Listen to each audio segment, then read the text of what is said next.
Dito siya guys. Lumulusot siya sa ilalim ng higaan na yun. Nakusot na naman siya.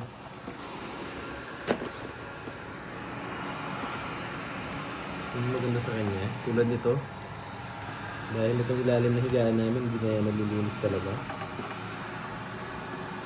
So using this robot vacuum na to, nalilinis na natin kahit paano. Yun guys.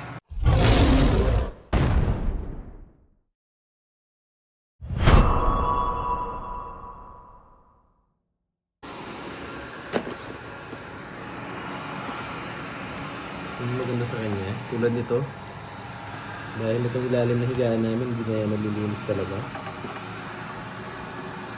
So using this robot vacuum na to, nalilinis na natin kahit paano. Yun guys. Ano siya? Ito yung lahat. Lalagay ko muna dito para naman ito gagawin.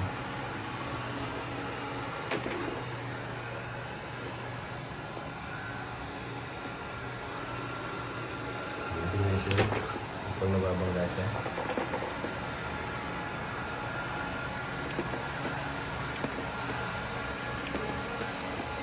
Yung mga hindi natin naaabot, linisin. Yan, nalilinisin ng robot vacuum.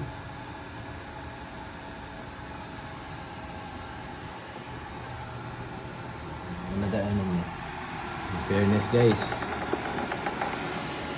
Parang feeling nalinis. Okay, paglabas niya dyan, ang gagawin natin,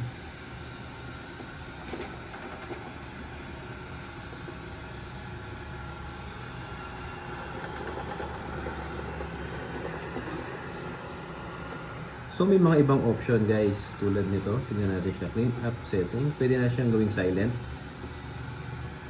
Okay po. Mas tumahimik siya.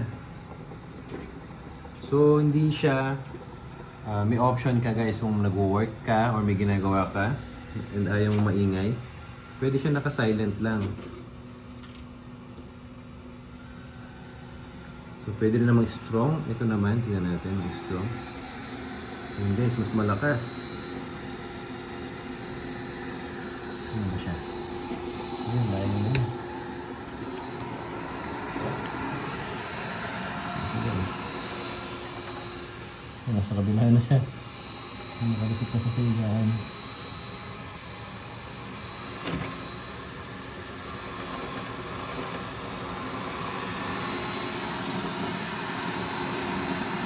So yan, yung advantage niya, tulad dito sa amin, nakakapaglinis siya kahit sa ilalim ng higaan. So, hindi na naabot ng walis. So yung gagawin mo na lang yan, tatanggalin mo yung higaan. Pero dahil meron tayong robot vacuum, napapadali yung ating paglilinis ng bahay. So yun, naka-strong siya ngayon. So balik ko na siya sa standard. Yun, balik na siya. Pause ko muna. Para sa akin napakasulit niya kasi lalo na sa amin na laging nasa labas or mga nag-work dyan and wala nang time maglinis ng bahay.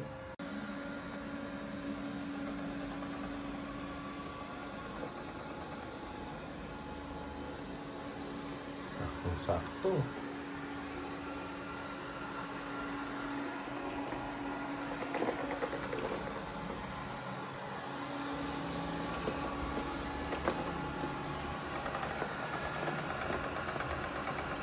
Napansin nyo guys, yan, pag sobrang sikip, ganyan nangyayari sa kanya.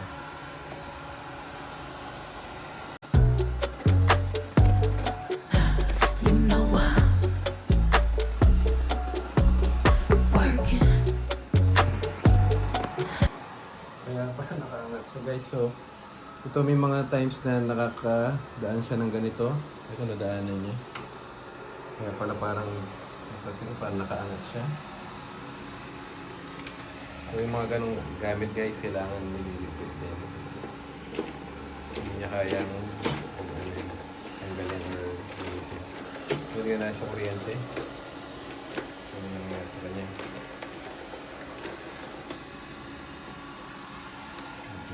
Mapalaban siya, kuryente kasi yung guys.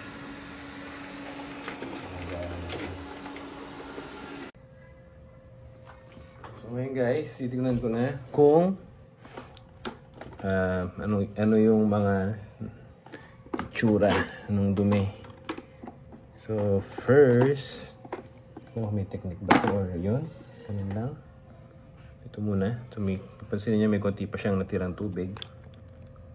Yan, may konti pang tubig. And yan. Dito, curious. Tingnan natin ito.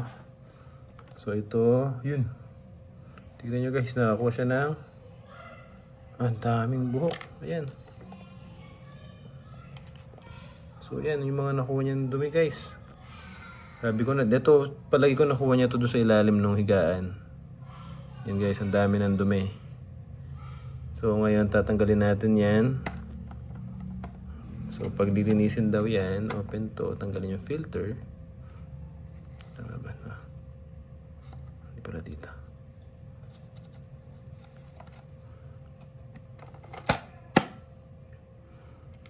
Ito pala. Open dito. Angat. Yun. Tingnan nyo yung mga nakuha nating dumi guys. Sama mo na itong malaking to. Yan. Pasok na lahat. Dami. Yan guys ha. Kikita nyo naman. So kung wawalisin natin yan, mahirap yan makuha. So yan. Parang feeling ko naman effective. Super effective. Especially to vacuum niya. Yan guys. Kung mapapansin nyo, hindi yan basta-basta kayang... Actually kahit walisin mo to medyo mahirap. Yan, napakadumi. Pasensya na, nahawakan ko na. So itatapon ko na to ngayon. And ibabalik ko siya. So after naman natin maglinis, syempre kailangan natin linisin yung mga gamit natin. So itatapon ko muna to sa basurahan.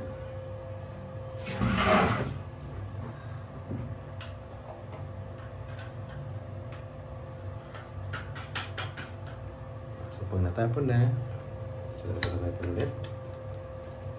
And yun, nag-lock na siya.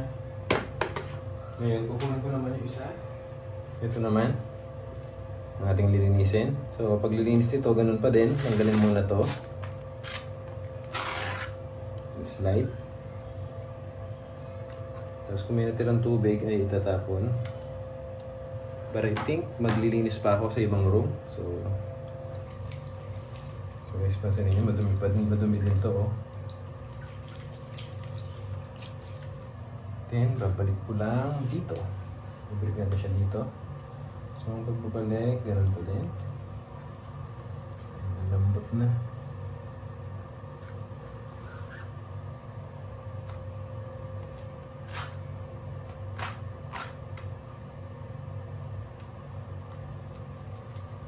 Gagawin ko, lalagyan ko ulit siya ng tubig. Papaglinis ko siya ibang rooms namin. Seal. Okay. And then, babalik ko lang siya ulit dito. Sa ating Xiaomi. So, yan pansinin nyo guys. Dapat ito na may maintain nyo din yung linis. Ito yung vacuum niya. So, pero ito malinis pa naman. Di pa naman kailangan linisin. So, ngayon, gagawin ko. Babalik ko na to.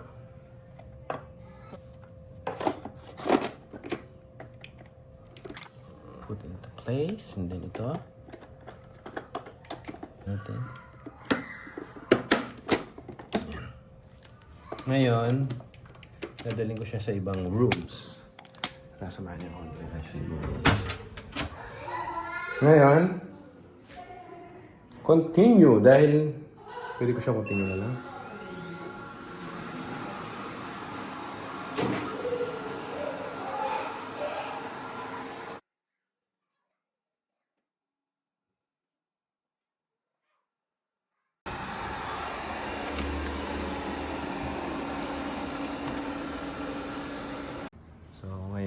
Babalik natin siya sa charging dock, si Buddy. Yan, name niya daw Buddy. Hi, Buddy. Buddy, go! Buddy, So yung charging dock, tatabi niya. Buddy! Buddy, why are you going here? This is Buddy. I see him. Ayan na siya, mama. Magbabalik siya sa charging dock niya. Are you done cleaning, Buddy? Not yet. nagchichay ako kasi. Wow! Ang galing. Nagtitirace na siya. Ma'am, nagtitirace siya si Buddy. Kasi lawat si Buddy. Ito na. Lock mo yung body naman. Buddy. Si Buddy yung name niya. Daddy. Hi. Yata. Si Buddy yung name. Ito Daddy. Si Buddy. Sige.